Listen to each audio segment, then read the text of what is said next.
நம பார்வதிபதையே அரகர மகாதேவா. தென்னாடுடைய சிவனே போற்றி, நாட்டவர்க்கும் இறைவா போற்றி. சிவா திருச்சிற்றம்பலம். சான்றோர் மக்களே, பெரியோர்களே, தாய்மார்களே, பக்த கொடிகளே, இன்றைக்கு இந்த நிகழ்ச்சிக்கு சிறப்பாக வந்திருக்கக்கூடிய தேவகோட்டை சடையப்ப வள்ளல், எங்களுக்கெல்லாம் சடையப்ப வள்ளல் வள்ளியம்மையாச்சி அவர்களே. நாங்கள் ராமாயணம் அங்கே படிக்கிற போது தேவகோட்டையில் ராமாயணம் பாட்டு படிக்கிறோம். எனக்கு சிதம்பரத்துக்குலாம் அவங்க தான் சாப்பாடு போடுறாங்க, மத்தியான சாப்பாடு. அதனால அவருடைய ஸ்தானம் சடையப்ப. கல்யாணம் முடிச்சா அந்த ஸ்தானம் விஸ்வாமித்திர ஸ்தானம். கல்யாணங்களை முடிச்சு வைக்கிறாள்ல, அது விஸ்வாமித்திர ஸ்தானம் அப்படின்னு ராமாயணம் சொல்லுது. ஏன்னா ராமனுக்கும் சீதைக்கும் கல்யாணத்தை முடிச்சு வச்சவர் அவர் தான். அதனால கல்யாணத்தை யாராவது முடிச்சு வச்சாங்கன்னா அவங்களெல்லாம் நம்ம விஸ்வாமித்திர ஸ்தானமா கொண்டாடணும். புரோக்கருங்கிற நம்ம ஆள் என்ன சொல்ற, சாதாரணமா அவன் கல்யாண புரோக்கர் அப்படிங்கிற, அதுவே கௌரவமான வார்த்தை இல்லை, அது சரியான வார்த்தையும் இல்லை, தகுதியான வார்த்தையும் இல்லை. அதான் அவர் விஸ்வாமித்திர ஸ்தானம் அப்படின்னு சொல்லணும். எப்போதுமே பெருமையா சொல்ல கத்துக்கணும். நாம சிறுமையாவே சொல்லி பழகிட்டோம். யாரையும் பெருமையா சொல்ல கத்துக்கணும். அதான் நம்ம ராமாயணம் நமக்கு சொல்லிக் கொடுக்குது. கல்யாணங்கள்லாம் முடிச்சு வச்சா அது விஸ்வாமித்திர ஸ்தானம்னு சொன்னேன். அது நம்ம சிதம்பரம் மனசுல ரொம்ப பதிஞ்சிருக்கு. நான் அன்னைக்கு சொன்னது அது உடனே அவர் நம்ம விழாவிலேயே அது சொன்னாரு. இந்த மாதிரி ஐயா சொன்னா இப்படியெல்லாம் சொல்றா, நமக்கு இதெல்லாம் ஆறு சொல்லித்தரா, இதெல்லாம் நம்ம தெரிஞ்சுக்கணும் அப்படின்னு சொன்னார். சில விஷயங்கள் நமக்கு பெரியவங்க சொல்லுவாங்க, அதெல்லாம் நம்ம கேட்டுக்கணும். இந்த மாதிரி சந்தர்ப்பங்கள் வர்றபோது சத்சங்கங்கள்ல கலந்துக்கணும்.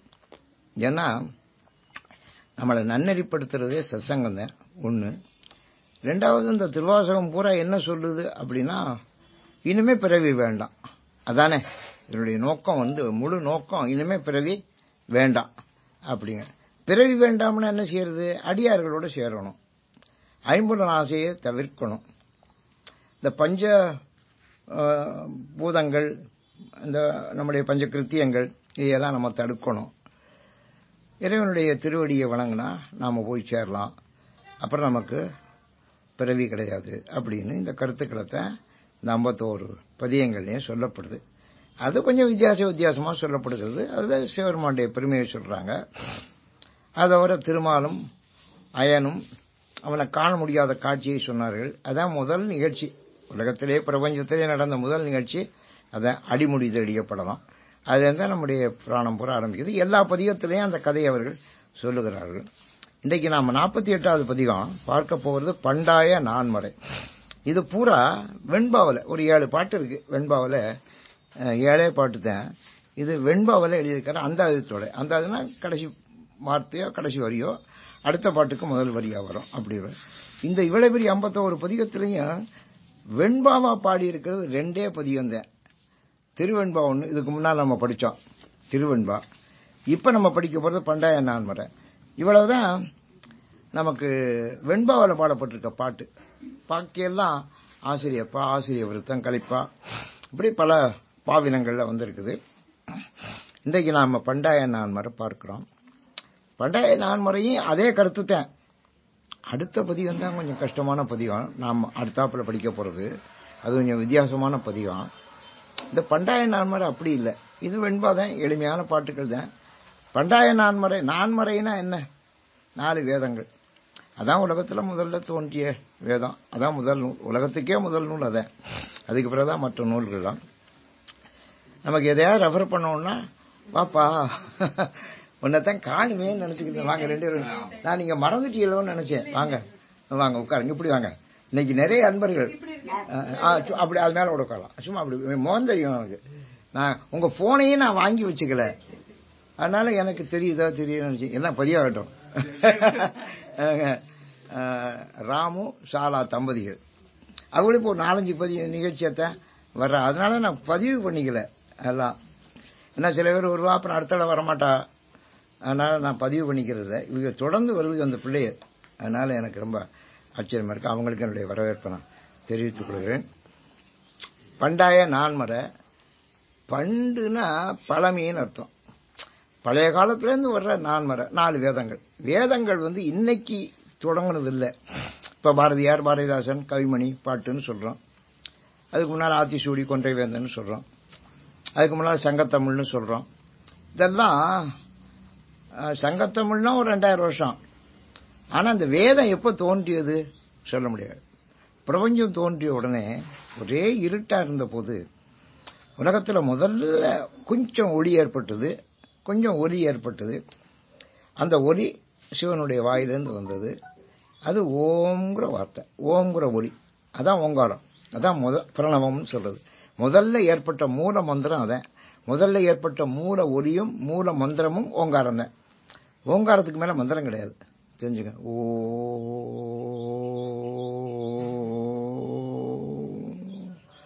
சொல்லிக்கிட்டே இருக்கும் பாருங்க இந்த மூச்சை அடைக்க. இதை நம்ம சொல்ல சொல்ல இந்த மூச்சை அடைக்கிற போது அதுல யோகமும் வந்துடுது, யோகாசனம் வந்துடுது. ஆமை ஒரு நிமிஷத்துக்கு 4 முறை தான் மூச்சு விடுமா, 4 முறை தான் மூச்சு. மனுஷன் 16 முறை மூச்சு விடுறேன், சரிதா?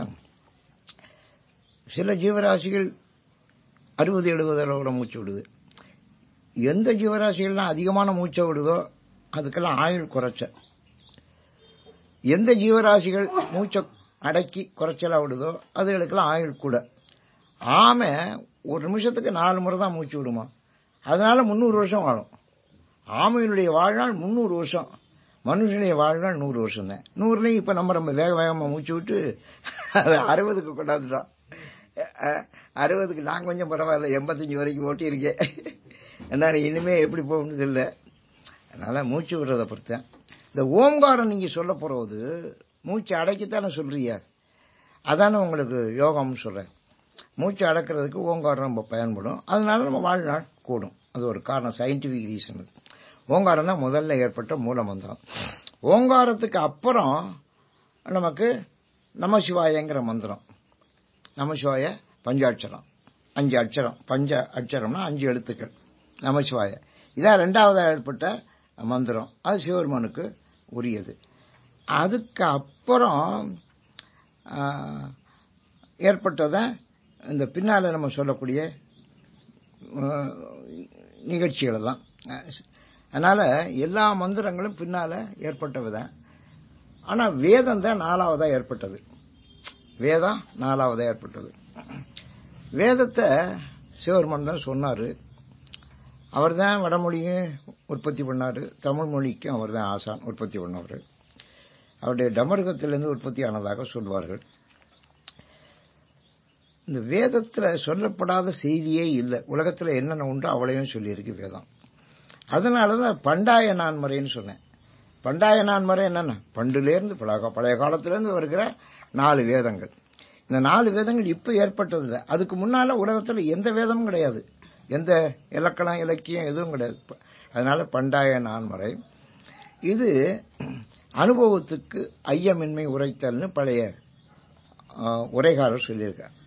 அனுபவத்துக்கு ஐயமின்மை உரைத்த அனுபவம், அனுபூதி. நமக்கு இந்த நான்மறையை நம்ம ஓதுறோம், பழைய நான்மறைகளை ஓதுறோம், சிவபெருமானுடைய அருளை பெறுறோம். அதனால அவனுடைய கருணை நமக்கு கிடைக்குது. கருணை கிடைக்கிறது ஐயம் இல்லை, அதுல ஐயம் இல்லை அப்படிங்கறத அது உரைக்கிறது. அதுதான் பண்டாய நான்மறை. பழைய நான்மறையை பாடுறதுனால என்னன்னா நமக்கு பகவானுடைய அருள் நமக்கு பரிபூரணமா கிடைக்கும் அப்படிங்கறத என்னுடைய கருத்து. எப்படி ஆரம்பிக்கிறாரு? பண்டாய நான்மறையும் பாலணுகாமாலயனும் கண்டாரும் இல்லை கடையேனை தொண்டாக கொண்டருளும் கோகழியம் கோமார்க்கு நெஞ்சமே உண்டாமோ கைமாறு உரை. பண்டாய நான்மறையும் இந்த பழைய காலத்து வேதம், பால் அணுகா மால் அயனும் கண்டாரும் இல்லை. மாலும் அயனும், மால்னா திருமால், அயன்னா பிரம்மா. 2 பேரும் தான் அடிமுடி வச்சிருந்தார்கள் திருவண்ணாமலையில. 2 பேர்னாலையும் கண்டுபிடிக்க முடியல. சிவபெருமானுடைய அடியையும் காண முடியல, முடியையும் காண முடியல. சரி, இந்த வேதம் அது நான் சிவபெருமான கண்டுவேன்னு புறப்பட்டுச்சு, அதனால கண்டுபிடிச்சதா? அதாவது பக்கத்துல முடிச்சா? அதுவும் முடியல. நான்முறையும் சிவபெருமானத்துல போக முடியல, பக்கத்துல போகல. பண்டாய நான்மறையும் பால் அணுகா, அவங்கள போக முடியல. எல்லாரும் எல்லா இடத்துக்கும் போக முடியுமா? போக முடியாது. சில இடங்களுக்கு நம்ம போனோம்னா நம்மளை உள்ளே விட மாட்டேன், தெரியல. உள்ளே நான் ரொம்ப பெரிய ஆளு, நீ எவ்வளவு பெரிய ஆளு, வெளியில போயின்றுவேன், அங்க விட மாட்டேன். அதனால அவ்வளவு செக்யூரிட்டி எல்லாம் இருக்கு லௌகீகத்திலேயே. ஆன்மீகத்தில் பார்க்க போனா சிவபெருமானை யாரும் அணுக முடியாது. சிவபெருமான் அணுகுவான்னா அவனும் வந்து சேரமாட்டான் நம்மகிட்ட. சிவபெருமானும் நம்மகிட்ட வரமாட்டேன், நாமளும் சிவபெருமான்கிட்ட போக முடியாது. சிவபெருமான்கிட்ட போறதுக்கு லைசன்ஸ் யாருக்கு உண்டு அப்படின்னா நான்மறைக்கு உண்டு. அந்த நான்மறையும் போக முடியல. சரி, மால் அயன் அவங்க போகலாம், தேடி போனாங்க மேலையும் கீழையும், அவங்களாலையும் முடியல, தோத்து போய் வந்தாங்க. இந்த கதையை எல்லா பாட்டிலையும் சொல்லுவார்கள், எல்லா பதிகத்திலையும் சொல்லுவார்கள். ஏன்னா ரொம்ப முக்கியமான கதை இது. பண்டாய நான்மறையும் அணுகா மாலயனும் கண்டாருமில்லை. மால் அயன் அவனும் காணல, இதை அணுகவே முடியல. எது? வேதம். கண்டாரும் இல்லை, யாரும் காணல சிவபெருமானை. சிவபெருமானை யாரும் காண முடியாது, அது தெரிஞ்சுக்க. நான் சிவபெருமானை காண போறேன் அப்படின்னு தவம் பண்றேன், சிவபெருமானை நான் கண்டுட்டேன் அப்படின்னு சில பேர் பொய் சொல்றேன். பொய் எதுலதான் சொல்றதுன்னு இல்லை, தெரியுதா? அதனால சிவபெருமானை நான் கண்டுட்டேன் அப்படிங்கிறேன். சிவபெருமானை கண்டாரும் இல்லைன்னு அவரே எழுதியிருக்காரு. நான் சிவபெருமானை கண்டிருக்கேன்னு ஒருத்தன் சொன்னான்னா அதெல்லாம் நம்ம சரின்னு கட்டிட்டு போய்கிட்டே இருக்கணும். ஏன்னா மாணிக்கவாசகரே சொல்லிவிட்டார், சிவபெருமானை கண்டாரும் இல்லை. சரி, கடையேனை, நான் ரொம்ப கடையவன். உலகத்துல பகவான் யார்கிட்ட வருவார்னா கடையவன்கிட்ட தான் வருவார். சரிதா? பணக்காரன் வரமாட்டாரு. இது இயேசு கிறிஸ்துவ சொல்றாரு. ஒட்டகத்தினுடைய ஊசியினுடைய முனையில அந்த தொலையில ஒட்டகம் நுழைஞ்சாலும் நுழையும், பணக்காரன் நுழைய மாட்டேன் அப்படின்னு அந்த காலத்துல எழுதியிருக்கு. ஏன்னா அவரும் ஒரு ஏழை பங்காளர், ரொம்ப கஷ்டப்பட்டவர் அவரு. நான் அவர் பிறந்த இடத்துல இருந்து எல்லாம் போய் பார்த்துருக்கேன் அங்க. ஏன்னா பணம் என்ன செய்யும்னா அதனுடைய குணம் நம்மளை தடுத்துடும். அதுக்கு தான் பணக்காரன் போக முடியும்னு சொன்னேன். நீங்க பணத்தை வேண்டாம் அப்படின்னு தர்மம் பண்ணி நல்ல காரியங்களை அனுப்பிச்சு நம்ம ஒரு எளிமையான வாழ்க்கையை வாழ்வோம்னு ஒருத்தன் அந்த நிலைமைக்கு வந்துட்டா ஞானம் வந்துருச்சு அர்த்தம். ஞானம் வந்துருச்சுன்னா சிவபெருமான் அவனை நோக்கி வந்துடுவார். சிவபெருமான் எப்ப நம்மகிட்ட வருவார்னா நம்மகிட்ட ஞானம் வந்துட்டா வந்துடுவார். இந்த சிவபெருமான் நம்ம தேடி போய் கண்டுபிடிக்க முடியாது, அவராகவும் வரமாட்டாரு. அவர் எப்ப வருவாரு? நம்மகிட்ட ஞானம் வந்துட்டா வந்துடுவார். கடையேனை, நான் ரொம்ப கடையவன். அதான் ஆரம்பத்திலிருந்து போடுறாரு, கடையவனேனை கருணையினால் கலந்த ஆண்டு கொண்ட விடையவனை விட்டெழுதி கண்டாய், விரல் வேங்கையின் தோல் உடையவனே மண்ணு முத்தர கோஷம் அங்கை கரசே, சடையவனே தளர்ந்தேன் எம்பிரான் என்னை தாங்கிக் கொள்ளே அப்படின்னு போடுறாருல. அவர் எங்க பார்த்தாலும் தன்னை கடையவன் தான் சொல்றார். நாய்க்கும் கீழானவன்லாம் சொல்லுவாரு. அவர் எதுக்காக இவனை வந்து பிடிச்சுக்கிட்டாரு அப்படின்னா தொண்டாக கொண்டருளும், தொண்டாக கொண்டருளும். என்ன எதுக்காக அவன் வந்து எங்கிட்ட பிடிச்சானா, என்ன தொண்டனா கொண்டேன். தொண்டர்களை தான் இப்ப பிடிச்சிக்கிறேன். எல்லாரும் தேர்தல் வந்துகிட்டு இருக்கு, 50 பேரும் தொண்டர்களை தான் பிடிக்கிறேன். தலைவர்களை ஒருத்தரும் தேடல, தெரியுதா? நான் தொண்டன்னா வாவா உள்ள வாப்பா உள்ளவா அப்படிங்கிற தொண்டன்னு சொல்லிட்டா அவளை வெறும் கொண்டாந்து கொண்டாடுறாங்க. தொண்டன்னா இப்ப கொண்டாடுறான், தேர்தல் முடிகிற வரைக்கும் கொண்டாடுவாங்க. ஓட்டு போட்டாச்சுன்னா விட்டுருவேன், அவளை திண்டாட விட்டுருவாங்க. இப்ப கொண்டாடணும், அப்புறம் திண்டாடணும். கொண்டாடணும், தொண்டாக கொண்டாடணும். என்ன தொண்டனா அப்புறம் ஒரு தொண்டனா தானே இருந்தாரு. திருநாவுக்கரசர்கிட்ட ஏன் சாமி வந்தார் அப்படின்னா, அவர் உழவார பணியில தோசைக்கரண்டி இருக்கு பாருங்க, அதை தூக்கிட்டு அங்கங்க இருக்கக்கூடிய புல்லெல்லாம் ஜீச்சாருன்னு நம்ம படிக்கிறோமா இல்லையா? அதனால தொண்டாக கொண்டருளும் கோகழியம் கோமார்க்கு, என்னுடைய கோமான், என்னுடைய தலைவன் கோகழி கோமான். கோகழிங்கிறது இருக்கே, இது திருப்பெருந்துறை. ஆனா ஒருத்தர் சொல்றாரு கோகழினா என்ன அர்த்தம் அப்படின்னா, கோனா பெரியன்னு அர்த்தம், ராஜா வந்து கோனா ராஜான்னு அர்த்தம்ல, ராஜானா பெரியவன் அர்த்தம். கோ கழி, கழினா துறைமுகம்னு அர்த்தம். கழினா உப்பங்கழி சொன்னோமா இல்லையா? கழினா துறைமுகம். கோகழினா என்ன அர்த்தம்னா பெரிய துறைமுகம்னு அர்த்தம், முக்கியமான சிறப்பான துறைமுகம்னு அர்த்தம். அதான் கோகழிங்கிற அர்த்தம். நேரடியான அர்த்தம் சொன்னா பெரிய துறைமுகம்னு அர்த்தம். அதான் நம்ம திருப்பெருந்துறைன்னு சொல்றோம். ஆனா இதில் திருப்பெருந்துறைன்னு சொல்லல, இந்த இடத்துல கோகழி அப்படின்னா சொல்றாரு. கோகழிங்கிறது எது அப்படிங்கிற கேள்வி ஒரு காலத்துல புலவர்கள் மத்தியில வந்துச்சு. அப்போ ஒரு புலவர் சொன்னாரு, கோகழிங்கிறது திருப்பெருந்துறைன்னு சொல்றாங்க. ஏன்னா ஒரு காலத்துல அது பெரிய துறைமுகமா இருந்தது. இப்ப கடல் இன்னும் ஒரு 10 மைல் பின்னால் மீமிசலுக்கு போயிடுச்சு. திருப்பெருந்துறையில் இருந்த கடல் மீமிசல் போயிடுச்சு, 10 மைல் கிழக்க பின்வாங்கிடுச்சு. அது உலகை ஜாகிரபிக்கலா இயற்கை. திருப்பெருந்துறை தான் பெரிய துறைமுகம் அந்த காலத்துல. அதனால கோகழிங்கிறது அதான் குறிக்கும்னு ஒரு கருத்து. அதான் முக்கியமான கருத்து. இன்னொருத்தர் சொன்னாரு, திருவாவடுதுறை தான் பெரிய துறைமுகம். திருவாவடுதுறை துறைங்கிறது அதுல இருக்கு பார்த்தீங்களா, திருவாவடுதுறை அங்கதான் பெரிய ஆதீனம் இருக்கு. அங்கதான் நான் தமிழ் பல்கலைக்கழகமே வைக்கணும்னு சொன்னேன். தமிழை வளர்த்த இடம். பெரிய தமிழ் புலவர்கள் எல்லாம் அங்க ஆதிநகரத்தில் இருந்தார்கள். அங்கதான் மகாவித்யான் மீனாட்சி சுந்தரம் பிள்ளை புலவராக இருந்து எல்லாருக்கும் பாடம் சொன்னார். அவர்கிட்ட தான் நம்ம வித்வான் தியாகராஜ செட்டியார், அப்புறம் மாயூர் ஜஸ்டிஸ் வேதநாயகம் பிள்ளை, நம்ம உவே சாமிநாதர் எல்லாம் அவர்கிட்ட தான் படித்தேன். அவரெல்லாம் அவர்கிட்ட அங்கே போய் படித்தாங்க. அங்கே மேலகர் சுப்பிரமணிய தேசிகர்னு அவருக்கு முன்னால் ஒருத்தர், அவங்கெல்லாம் பெரிய புலவர்களாக இருந்தவர்கள், ஆதிநகரத்தில் இருந்தவர்கள். அவங்க ஒரு தமிழ் பல்கலைக்கழகம் மாதிரியே நடத்துகிறாங்க. அங்கே ஒரு அந்த காலத்தில் அதுவும் துறைமுகமாக இருந்தது. துறைன்னு வந்தாலே துறைமுகம்னு அர்த்தம். திருவாவடுதுறைனா திரு நிறைந்த ஒரு துறைமுகம் அது அப்படின்னு அதுக்கு பேர். அதனால அது ஒரு பெரிய துறைமுகம். அதனால திருவாவடுதுறையாக தான் இருக்கணும். அதனால இன்னைக்கு வரைக்கும் அது பெருசா இருக்கு. இப்ப திருப்பெருந்துறைனா அது ஒன்றும் பெருசா இல்லை.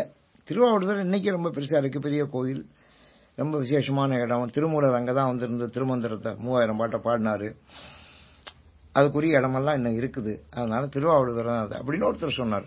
இன்னொருத்தர் சொன்னாரு, இல்லைங்க, இந்தியாவிலேயே காசி தாங்க பெரிய துறைமுகம். கங்கக்கரையில் இருக்கல மிகப்பெரிய துறைமுகம் காசி தான். அங்கதான் இவ்வளவு துறைகள் இருக்கு, 32 துறைகள் இருக்கு. அங்க எங்க வேணாலும் இறங்கலாம். அது பெரிய துறை கங்கக்கரை.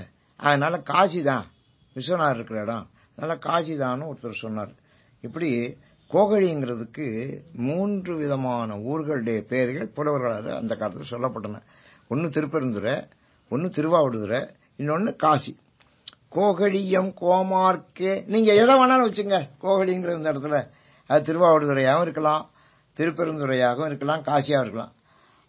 எல்லா இடத்துலயும் சிவருமான் தான் இருக்கான். அந்த சிவருமானுக்கு நெஞ்சமே உண்டாமோ கைமாறு உரை. அவன் நமக்கு செய்யற உதவிக்கு நம்ம கைமாறு செய்ய முடியுமா? சில விஷயங்களுக்கு நம்ம கைமாறே செய்ய முடியாது. சில பேர் நமக்கு செய்யற உதவிகளுக்கு நம்ம கைமாறு செய்ய முடியாது. நான்லாம் சிறுபிள்ளையா இருந்தபோது ரொம்ப கஷ்டப்பட்டோம்.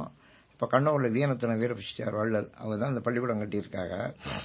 அவங்க எங்க தாயார் வீட்டுக்கு, எங்க ஆயா வீட்டுக்கு பங்காளி இருக்க. எங்க தாயார் என்ன ஒரு 6 வயசு 7 வயசு 6 வயசு என்ன கூட்டிய கொண்டு அறிமுகப்படுத்தினா அவகிட்ட. ரொம்ப கஷ்டமா இருந்தா நாங்க நீ போய் அவளை பார்த்துட்டு வாப்பான்னு சொல்லுவாங்க. நான் பள்ளிக்கூடத்துக்கு வருவேன். அங்க அந்த பள்ளிக்கூடத்துல நான் படித்தேன், அவங்களுடைய பள்ளிக்கூடத்துல. அப்ப அவளை பார்க்க போவேன். அவ அந்த வாசப்பள்ள நின்றுக்கிட்டு இந்த தூணை பிடிச்சிக்கிட்டு இருப்பா. ஒரு சாதாரண பனியன் தான் போட்டிருப்பா, ஒரு 4 மணி வேட்டையும் கட்டியிருப்பா. இப்படி தூணை பிடிச்சி நிற்பா. என்னை பார்த்தாலும் ஓடி வருவா. ஓடி வந்து எனக்கு அந்த காலத்தில் வைரவன்னு பேரு. வைரவா என்ன இப்படி சின்ன பிள்ளைனா 7 வயசு 8 வயசு, என்ன எங்க வந்த அப்படின்பா. இல்ல தாயார் பார்த்துட்டு வர சொன்னா அப்படின்னு. என்ன விஷயம்பா? ரொம்ப சாப்பாடு கஷ்டமா இருக்காதாமே. உடனே அந்த மடியை திறப்ப அதுக்குள்ள 100 ரூபா நோட்டு இருக்கும். ஒரு 100 ரூபா 200. அந்த காலத்துல 100 ரூபா நோட்டை முடிச்சு வச்சிருப்பா. 100 ரூபாயெல்லாம் பார்க்கவே முடியாது. நான் முதல் முறையா 100 ரூபா அப்பதான் பாக்குறேன், பச்சை நோட்டுமே. அதை எடுத்து 1 2 தருவாங்க. அது எங்களுக்கு 4-6 மாசத்துக்கு சாப்பிட்டுருவோம். நாங்க 7-8 பேர் குடும்பத்துல. அந்த 100 ரூபா அவ்வளவு பெரிய அளவுக்கு நமக்கு பயன்படும். அந்த காலத்துல நமக்கு அப்படிலாம் உதவி செஞ்சாங்க. நம்ம படிச்சோம். படிக்கிறதுக்கு பெரிய உதவி செஞ்சாங்க. SLC வரைக்கும் நாங்க படிச்சேன். அதுக்கப்புறம் நான் பிள்ளை போயிட்டேன். அதுக்கப்புறம் ஆலாபாளையத்தில் படிச்சு இந்த நிலைமைக்கு நம்ம வளர்ந்துருக்கோம். ஆனா அவங்க செஞ்ச உதவி இன்னைக்கு நான் நினைச்சு பார்க்கிறேன். அதுக்கு கைமாறு செய்ய முடியுமா? யோசிச்சு பாருங்க. அவங்க செஞ்ச உதவிக்கு கைமாறு செய்ய முடியாது. அதனாலதான் சங்கப்புலம் ஒருத்தன் சொன்னேன், அப்பா நீ ஒரு உதவி செஞ்சா கைமாறு செய்யறேன், மாரிக்கு நீ உதவி செய்ய முடியுமா? மழைக்கு மழை மேல இருந்து பெய்யுது, அது எவ்வளவு பெரிய உதவி செய்யுது உலகத்துக்கு. அதுக்கு என்ன கைமாறு நீ செய்வ அப்படின்னு கேட்கிறேன். மாறி மாட்டு என்ன ஆற்றும் கொள்ளோ உலகு வள்ளுவர். மாறி மாட்டு என்ன ஆற்றும் கொள்ளோ உலகு. மாரிக்கு நம்ம என்ன கைமாறு செய்ய முடியும்? அதனால சில விஷயங்களுக்கு தான் கைமாறு செய்யலாம் முடியாது. பாக்கி எந்த காரியத்துக்கும் கைமாறு செய்ய முடியாது. அதுல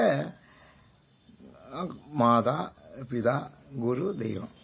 மாதா செஞ்சிருக்க உதவிக்கு யாரும் டேய் நான் தாண்டா உன்னை வளர்த்தேன், சரி நான் இப்போ உன்னை வளர்க்கறேன்ல, சரியா போச்சுல அப்படிங்க. நான் தாண்டா உன்னை வளர்த்தேன்னா நான் இப்போ உன்னை வளர்க்கறேன்ல அப்படிங்கிறேன். சரி சரியா போவான். அந்த கேள்விக்கு பதிலாகுமா? அந்த கேள்விக்கு பதில் உண்டா? கேள்விக்கு எல்லா கேள்விக்கும் பதில் கிடையாது. என் கேள்விக்கு என்ன பதில்னு ஒரு சினிமா கொண்டு வரும். பதிலே கிடையாத கேள்விகள் உண்டு. தாய் செஞ்சிருக்க உதவிக்கு நம்ம கைமாறே செய்ய முடியாது. அது மாதிரி தகப்பன் செஞ்சிருக்க வரைக்கும் மாதா பிதா தானே படிக்க வச்சாரு. தாய் தான் நம்மளை படிச்சு பெற்று வளர்த்து ஆளாக்கி இவ்வளவு செஞ்சவ தாய். சான்றோனாக்குதல் தந்தைக்கு கடனே, ஈன்று புறந்தறுதல் எந்தலை கடனே, சான்றோனாக்குதல் தந்தைக்கு கடனேன. அவன் தான் படிக்க வச்சு உன்னை நல்ல குருவிட்ட சேர்த்து ஆளாக்கி உன்னை மனுஷனாக்கி உன்னை ஒரு அறிஞனாக்கி இருக்கானே, அதுக்கு சமம் கிடையாது. அதுக்கும் கைமாறு செய்ய முடியாது. குரு தான் உனக்கு கடவுளையே காட்டினாரு. கடவுளை காட்டினவர் அவர் தான். அதனால ஞானத்தை பொதிச்சவர். அதனால அவருக்கும் இந்த அதை வச்சுக்க அப்படின்னு நம்ம சொல்ல முடியாது. அந்த காலத்துல ஒரு குரு இருந்தாரு. அவர்கிட்ட யஜ்ஞவல்கியர்னு ஒருத்தர் படிச்சாரு சிஷ்யன். ஒரு தடவை 2 பேருக்கு எனக்கு கருத்து வேறுபாடு வந்துருச்சு. கருத்து வேறுபாடு வந்தோடனே படா உனக்கு பாடம் சொல்லி கொடுத்தா தப்புடா அப்படின்னா, அவன் சொன்ன உங்களோட படிச்சதே தப்பு. இந்த காலத்துக்கு மாத்த அந்த காலத்துக்கு இந்த கைய தெரியுதா, முனிவர்களும் இது முனிவர்கள் கதை, புராண கதை. அவங்களோட படிச்சதே தப்பு அப்படின்னா, படிச்சது தப்புனா நான் உனக்கு சொல்லிக் கொடுத்த வேகத்தில் கீழே இறக்கடா வச்சுட்டு போடா, நான் சொல்லிக் கொடுத்தேன் இவ்வளவு காலம் அதான் போடான். உடனே அப்படி வாந்தி எடுத்தாராம். வாந்தி எடுக்கிற போது அது பல பறவைகளா, சிச்சிலி பறவைகளாம் அப்போ உண்டானதானா. அப்படி சில பறவைகளாக அந்த அவர் சொல்லிக் கொடுத்த வேதங்கள் எல்லாம் வெளியில வரும்போது சில பறவைகளாக வெளிவந்து இந்த வாந்தியோடு சேர்ந்து விழுந்தான். அப்படியெல்லாம் மறந்து போயிடுச்சு அப்படின்னு சொல்றேன் யஜ்ஞவல்கியர். அப்புறம் அதுக்கப்புறம் தனியா படிச்சு ரொம்ப பெரிய வேதவித்தா வந்தார் அவர், யஜ்ஞவல்கியர்னு சொல்றது வர. அதனால நன்றிய நம்ம எல்லாருக்கும் காட்ட முடியாது, காட்டலாம். எவ்வளவோ பேருக்கு நம்ம நன்றி செலுத்த கடமைப்பட்டிருக்கோம். அது நன்றி செலுத்தணும். நன்றிங்கிறது பெரிய உணர்வு. அந்த உணர்வே ரொம்ப பேருக்கு கிடையாது. அதை சொல்றாரு, கைமாறு உண்டோ உரைங்கிறது. நான் என்ன கைமாறு செய்வேன் தெரியுதா, ஏன் தொண்டாக கொண்டருளும். அவன் என்ன வந்தேன், எங்கிட்ட வந்தேன் சிவபெருமான் வந்து என்ன தொண்டனா ஏற்றுக்கிட்டேன். தொண்டனா ஏற்றுக்கொண்டது முக்கியம் இல்ல, அத தொண்டாகவும் கொண்டான். அவன் ஒரு கட்சி தலைவன். அவன் என்ன செஞ்சான், ஒரு கொடிக்கம்பம் நடணும். கொடிக்கம்பம் நடுறதுக்கு தொண்டர்களாக நின்னாங்க. தொண்டர்களை நின்னோடனே அவன் சொன்னானா, இந்த அறைக்கு இதை நட்டுப்பிடுங்க, நட்டுப்பிட்டு அதில் பெயிண்ட் அடிங்க, நட்டுப்பிட்டு பெயிண்ட் அடிங்க, பெயிண்ட் அடிச்சு அப்புறம் அதுக்கு மேலே ஏறி கொடி ஏற்றுங்க அப்படின்னா தலைவன். நட்டுப்பிடுறதான் கொடிமரத்தை, அப்புறம் அதில் பெயிண்ட் அடிக்கிறதான், அதுக்கப்புறம் மேலே ஏறி கொடி ஏற்றுறது அப்படின்னு சொன்னான். அப்போ ஒரு தொண்டன் கேட்டானா, அது சரிங்க, அதையே நட்டுப்பட்டு பெயிண்ட் அடிக்கிறது, கீழே படுக்கப்பட்டு பெயிண்ட் அடிச்சா சௌரியமா இருக்குமே, பெயிண்ட கீழே படுக்கப்பட்டு அடிப்போம் அப்படின்னா, நீ தொண்டனா இருக்க லாயக்கில் போயிட்டு வாட்டாலாம். தலைவர் என்ன சொன்னா, நீ தொண்டனா இருக்கிறதுக்கு லாயக்கில்ல, சொல்றது அப்படி கேட்கறது தான் தொண்டேன். நீ ஒரு யோசனை, நான் ஒரு யோசனை, நீ ஒரு யோசனை சொல்ற, நீ வந்து தலைவனா இருக்கலாம் முடியும், தொண்டனா இருக்க முடியாது, போயிட்டா அப்படின்ட்ட அப்படின்னு நம்ம பார்க்கிறோம். அப்ப தொண்டன்னா யாரு, இம்ப்ளிசிட் ஒபீடியன்ஸ்ங்கிற பாருங்க, அப்படி ஒரு வார்த்தை இருக்கு இங்கிலீஷ்ல, இம்ப்ளிசிட் ஒபீடியன்ஸ். சொன்னபடி அப்படி கேட்கணும், அப்பவே கேட்கணும். அது இப்ப எடுவிடுமா இந்த உலகத்துல, சொன்னபடி கேளு அப்படின்னா நீங்க கேளுங்க. நம்ம சொன்னா நான் சொன்னபடி நீங்க கேளு அப்படின்னு சொன்னபடி கேட்கிறவன் ஒருத்தனை கிடையாது. சொன்னபடி கேட்கிறவன் தான் தொண்டன். அவனைத்தான் வச்சுக்குவான் தலைவன். இப்ப நான் சொன்ன கதையை ஞாபகத்தில் வச்சுங்க. இல்ல என்ன செய்வேன், போ சொல்லிடுவேன், நீ எல்லாம் லாயக்கில்ல, கட்சிக்கு போயிட்டு வாடா அப்படின்ட்டுருவேன். அதனால தொண்டாக கொண்டருளும். தொண்டனா எப்படி, கடைசி வரைக்கும் அவன் தொண்டனா இருப்பேன். அது ஒரு கதையில சொல்லப்பட்டிருக்கு, ஒரு நிகழ்ச்சி. இது கப்பல் கேப்டன், கப்பல் போய்கிட்டு இருக்கு நடுக்கடல்ல. அவன் மகன் 12 பையன், அவன் நிக்கிறான். அப்ப ஏதோ ரிப்பேர் ஆகுது. அவர் சொல்றாரு, டே தம்பி, நீ இந்த இடத்துலயே நில்லு, நான் போயிட்டு அது இன்ஜின் என்னன்னு பார்த்து ஒழுங்கு பண்ணிட்டு வர்றேன் அப்படின்னு அவர் இன்ஜின் ரூம்குள்ள போயிடுறாரு. அவன் அங்கேயே நிக்கிறேன். கப்பல் முழுகிட்டு இருக்கு. அவரால் ஒண்ணும் முடிய முடியல. அவர் இன்ஜின் ரூமுக்குள்ளே இருக்காரு, வெளியில வர முடியல அவரால். கப்பல்லையும் ஏராளமான நண்பர்கள் மக்கள் அங்கங்க ஓடுறான். எல்லாம் எப்படி தப்பிச்சு போறதில்ல. அப்புறம் லைஃப் போட்டுகளை எடுத்து போட்டுக்கிட்டு அவன் இறங்கி தப்பிக்கிறேன். இந்த பையன் அந்த இடத்துல நிக்கிறேன். எல்லாரும் சொன்னாங்க, என்னப்பா இங்க நிக்கிற, கப்பல் முழுகிக்கிட்டு இருக்கு, நீ வா எங்களோட வந்து நம்ம போட்ல போயிடுவோம். இல்லையே நாங்க அப்பா இங்கதான் அனுப்பி வச்சிருக்கோம்.